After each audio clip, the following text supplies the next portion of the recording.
Hey, this is Tom Webster for Sounds Profitable for Wednesday, December 17th, 2025. The inventory and the scale.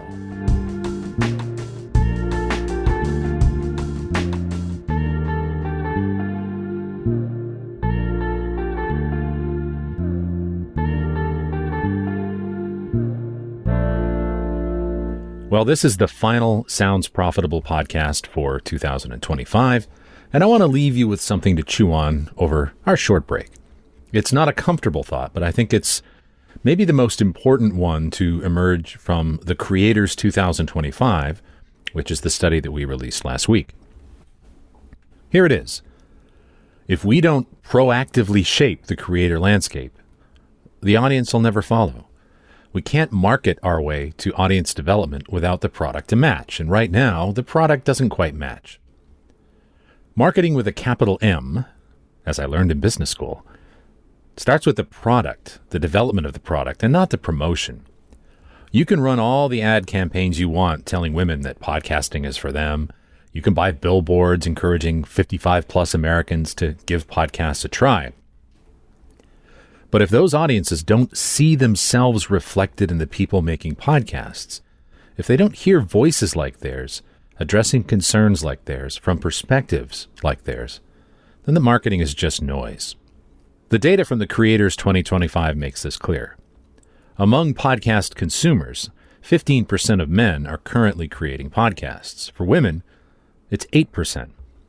Among 18 to 34-year-olds, 17% are creating, and among Americans 55 plus, that's 4%.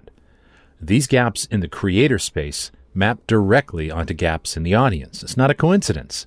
The inventory creates the audience. And here's the challenge worth taking on in 2026.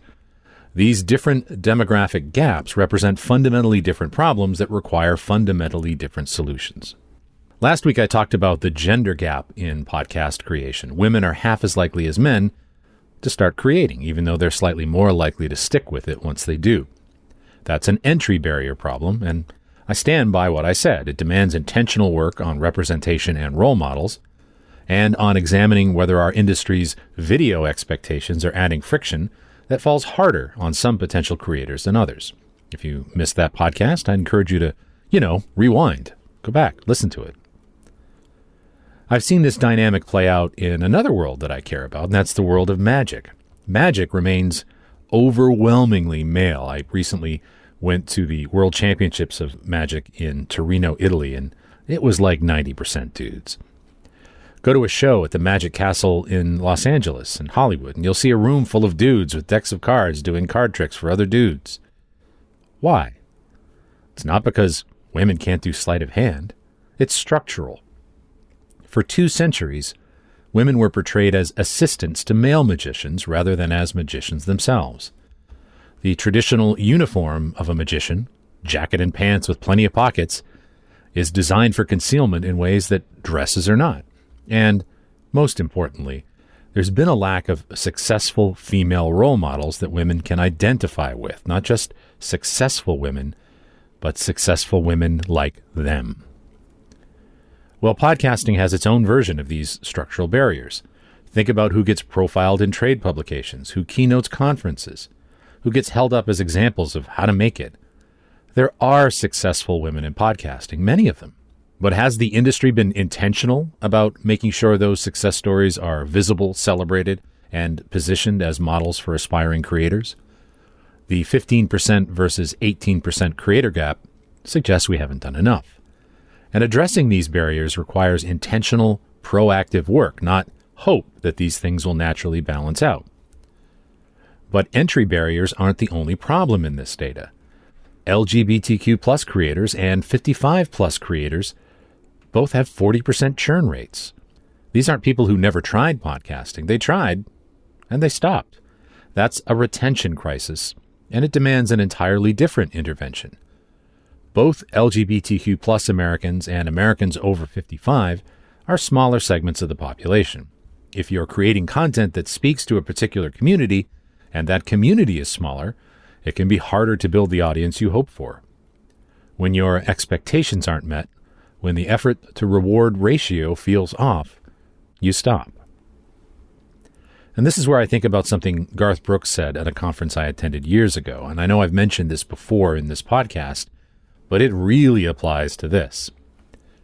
Garth talked about how before streaming and before iTunes, a songwriter trying to make it in Nashville might land the 4th or 5th single on a Travis Tritt album or a Reba McEntire record. It wasn't a number one hit, but it was enough to keep them going. It was enough to pay some bills, keep them from waiting tables, and enough to validate that they were on the right path, enough to sustain them until they wrote that breakout song for George Strait. Well, streaming and iTunes disrupted that. The culture shifted towards hits and singles and away from albums, and those 4th single or 5th album cut opportunities dried up. Songwriters who might have eventually broken through had to go back to waiting tables because there weren't enough little wins along the way to keep them in the game. Podcasting has a version of this problem. We've built an ecosystem that celebrates the massive successes, but doesn't do much to create pathways to modest and sustainable successes that can help keep creators going long enough to find their audience. And for segments that already face headwinds in building an audience, that hits especially hard. So here's my challenge as we head into 2026, and I want to direct this specifically at publishers, networks, and platforms. It's time to fund more creators in high-risk audience categories, proactively, intentionally, with real money. The long tail of podcasting is rich and vibrant, but the shows at the top rarely change. The creators who are already successful have resources, audiences, and momentum. The creators trying to break through, especially those creating for smaller or underserved audiences, are fighting uphill with less. And here's an analogy that I've used before. If I have $1 and you have nothing, I can fairly agree to split every future dollar with you 50-50. That sounds equitable, but I will always have more money than you. That's math. The gap never closes. And that's kind of where we are in podcasting. Treating everyone fairly from this point forward doesn't fix the structural inequities that already exist. It locks them in. If we want a creator population that actually resembles the U.S. population, and I believe that's essential for long-term audience growth, we have to put a thumb on the scale. We have to invest disproportionately in the creators and communities that are currently underrepresented or churning out at high rates. What does that look like? Well, it looks like dedicated funding pools for creators over 55. It looks like development programs specifically designed to support LGBTQ plus voices. It looks like subsidizing the 4th single opportunities, the modest wins that keep creators in the game long enough to build something sustainable. And it looks like networks and platforms making deliberate bets on creators who don't fit the existing mold, not because it's charity, but because it's the only way to grow the audiences we're currently underserving. Now, I don't have all the answers. The only demographic I fit in everything we've talked about is 55 plus. And I am keenly aware that solving problems for communities that I'm not part of requires having the right people in the room. But I do know that if we don't act, if we just let the creator landscape evolve on its own, the inequities in the audience will never improve, and they'll only get worse. The inventory creates the audience. And it's time to fix the inventory by putting a thumb on the scales.